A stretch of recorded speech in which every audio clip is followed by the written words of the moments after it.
Good morning, Ian Crouch with your 8:30 Hunter News update. Firefighters will still have to contend with gusty west to southwesterly winds today as they work to control a bushfire at Fullerton Cove.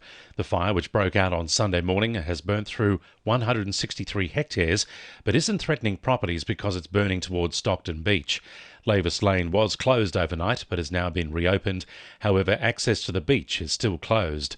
Police are investigating the cause of the blaze. Meanwhile, a grass fire at Houseman Drive at Thornton, which burned through 5 hectares, has been extinguished after flaring up again last night.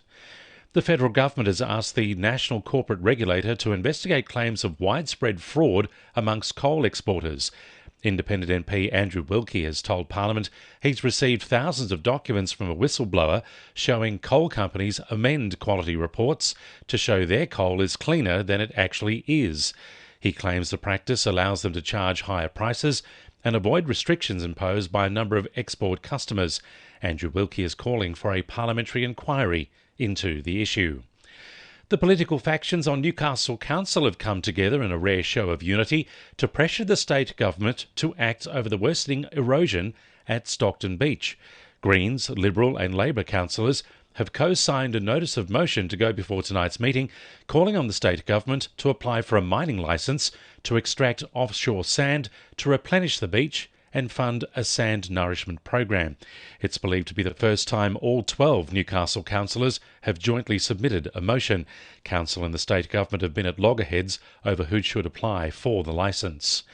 Hunter commuters could miss out on the state's free train fares this week, with buses replacing trains between Scone and Maitland until Friday morning.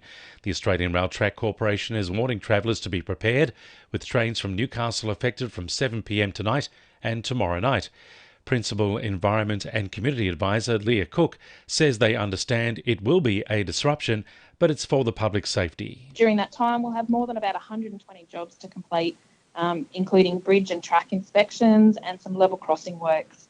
Probably the most important is to note that level crossings on Brook Street at Muswellbrook and Henry Street in Quirindi will be targeted for maintenance during this work package. Lake Macquarie residents are being invited to have their say on plans for a major upgrade of a busy intersection at Dora Creek. More than 8,500 motorists use the Main Road and Dora Street intersection each day.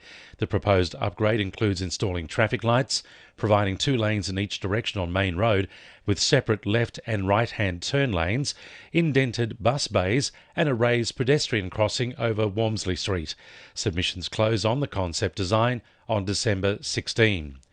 Lake Macquarie residents are being invited to a domestic violence forum at Warners Bay's Brown Sugar restaurant tomorrow evening.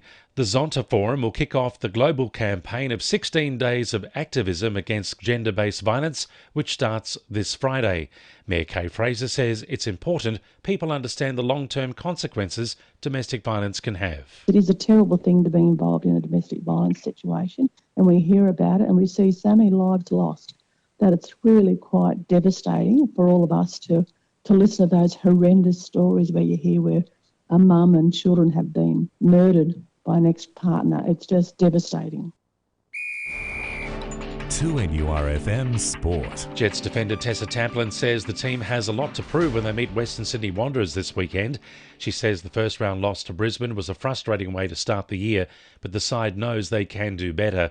Elsewhere, 40-year-old Adam Hughes says he'll play one more year for Valentine next season. Belmont's Toby Gray has been named a New South Wales 13-man squad to take on Western Australia later today. The Northern Districts cricketer has been named alongside the Sydney Thunder's Chris Green as injuries ravage the Blues. He'll find out if he's making his debut at the 10 a.m. coin toss. And Merriweather Surfing Club has missed qualification to the Australian Board Riders Battle. The 2019 champions must now rely on wildcard qualification or winning at the local trials in order to compete at the competition held in Newcastle next February. And the winning numbers in Monday Lotto are 10, 22, 25, 30, 33 and 38, and the supplementaries are 17 and 36. And now you're up to date with the latest 2NURFM Hunter News.